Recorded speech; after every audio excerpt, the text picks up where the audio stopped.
Petit point transparence avant de commencer. Cette vidéo est un partenariat. La marque m'a envoyé ce matériel gratuitement pour que je puisse vous le présenter. L'objectif est de réaliser une vidéo afin de présenter leurs produits, pas de vous inciter à l'achat. Je reste totalement libre de vous dire ce que je pense, en bien comme en mal. Je n'ai pas de boule de cristal pour savoir comment le matériel vieillira dans plusieurs années.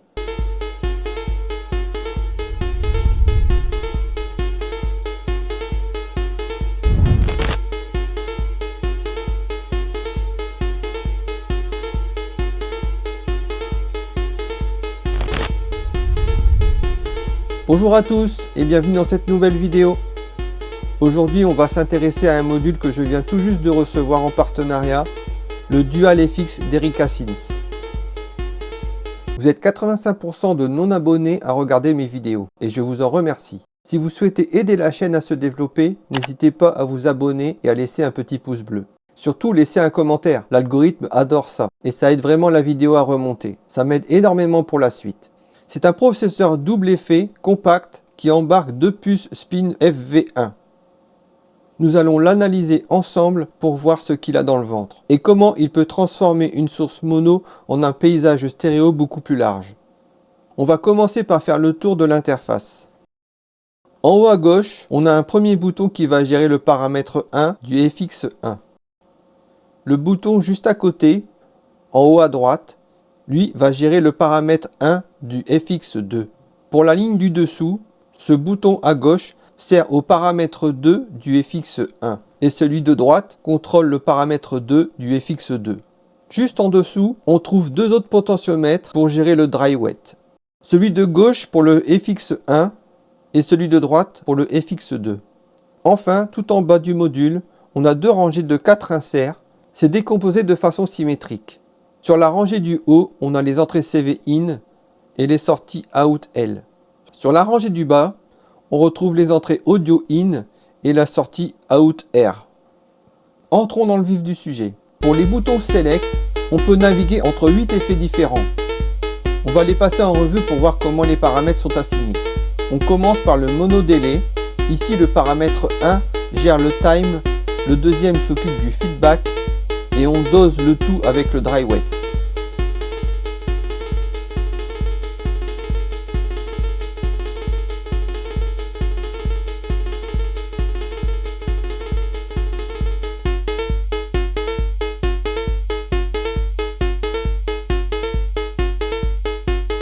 C'est la même configuration pour le stéréo délai, mais avec une spatialisation beaucoup plus large.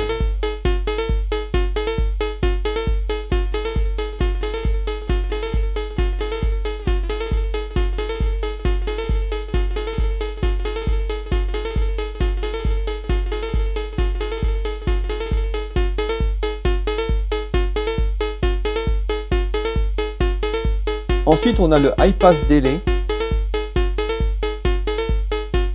Le paramètre 1 gère lui aussi le time, mais le deuxième contrôle un filtre passe haut.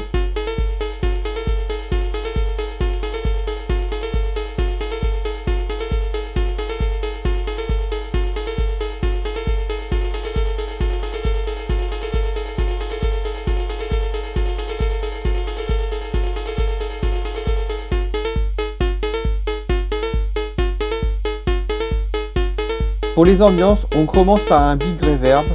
C'est une reverb très large où le paramètre 1 définit la taille, size. Tandis que le deuxième travaille sur le tone pour ajuster la couleur.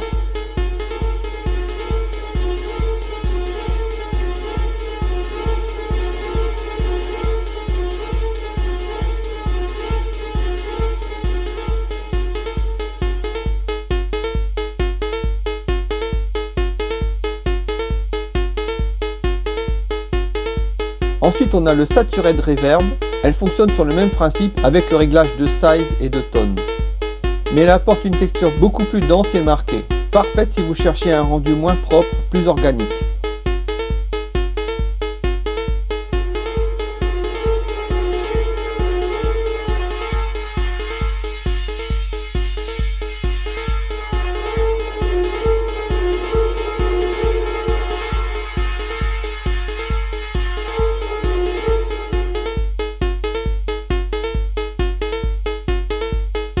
Si vous voulez aller encore plus loin dans les textures, il y a le Stalker Reverb.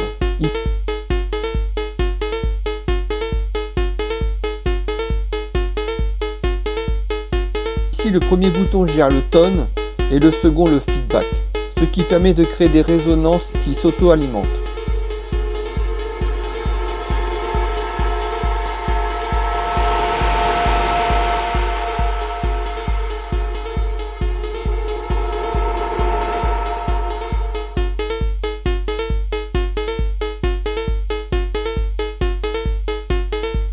Le mode Reaper est un peu à part.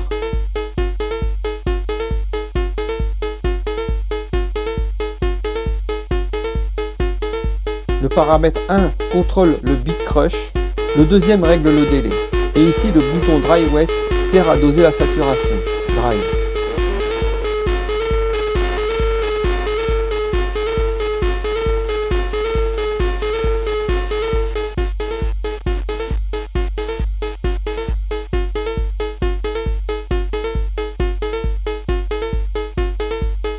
Enfin, on termine par le Dual Pitch Shifter.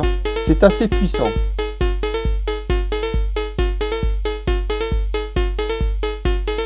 On gère indépendamment le décalage de hauteur du premier signal, Shift 1, et du deuxième, Shift 2, pour créer des harmonies ou des dissonances.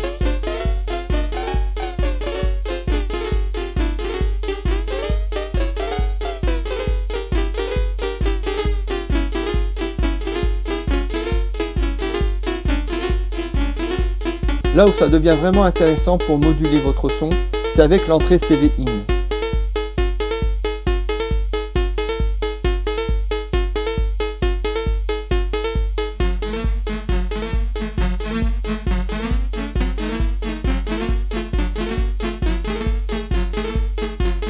En restant appuyé 2 secondes sur le bouton Select, on entre dans le mode d'assignation.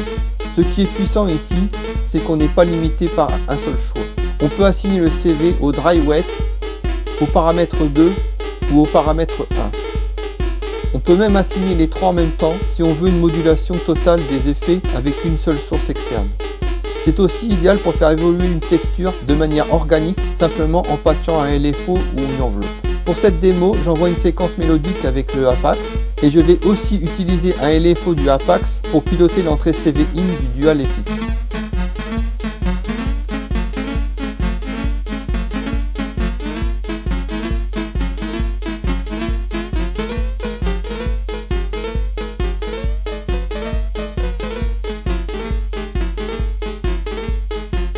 Au final, ce Dual FX fait exactement ce qu'on lui demande, il prend une séquence et lui donne de l'espace.